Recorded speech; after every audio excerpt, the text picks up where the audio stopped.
அனைவருக்குமான உரிமையை வழங்கும் அரசியலமைப்பு சட்டம்தான் பாஜகவின் எதிரி என விடுதலை சிறுத்தைகள் கட்சித் தலைவர் தொல் திருமாவளவன் விமர்சித்துள்ளார். சென்னையில் சிஏஏ திருத்த சட்டத்திற்கு எதிராக நடந்த ஆர்ப்பாட்டத்தில் பங்கேற்று பேசிய அவர், பாஜகவிற்கு நிதி அளித்த நிறுவனங்கள் பட்டியலில் அதானி, அம்பானி பெயர்கள் ஏன் இல்லை என கேள்வி எழுப்பினார். தேர்தல் பத்திரம் விவகாரத்தில் மிகப்பெரிய ஊழலை சட்டப்பூர்வமாக செய்துவிட்டு பிரதமர் பதவியில் மோடி அமர்ந்து இருப்பது தார்மீகமா என்று வினாவிய திருமாவளவன் இதற்கு பொறுப்பேற்று பிரதமர் பதவியிலிருந்து மோடி விலக வேண்டும் என்று வலியுறுத்தியுள்ளார்.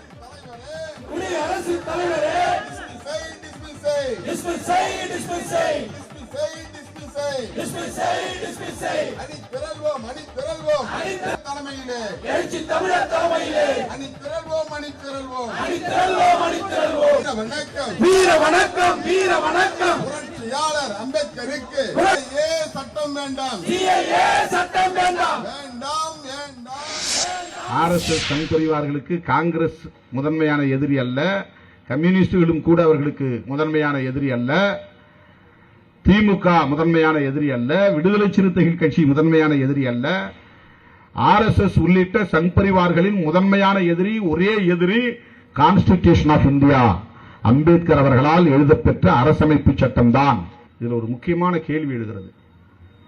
ஒரு 30-35 கம்பெனி தான் இதுல நன்கொடைகள் தந்திருக்கிறாங்க. அதுல பேரை படிச்சு பார்த்தா ஒரு இடத்த கூட அதானி பேர் இல்ல, அம்பானி பேர் இல்ல. ஏன் அதானி அம்பானி பிஜேபிக்கு நன்கொடை கொடுக்கவில்லை? யாரும் இந்த கேள்வியை இதுவரையும் எழுப்பவில்லை.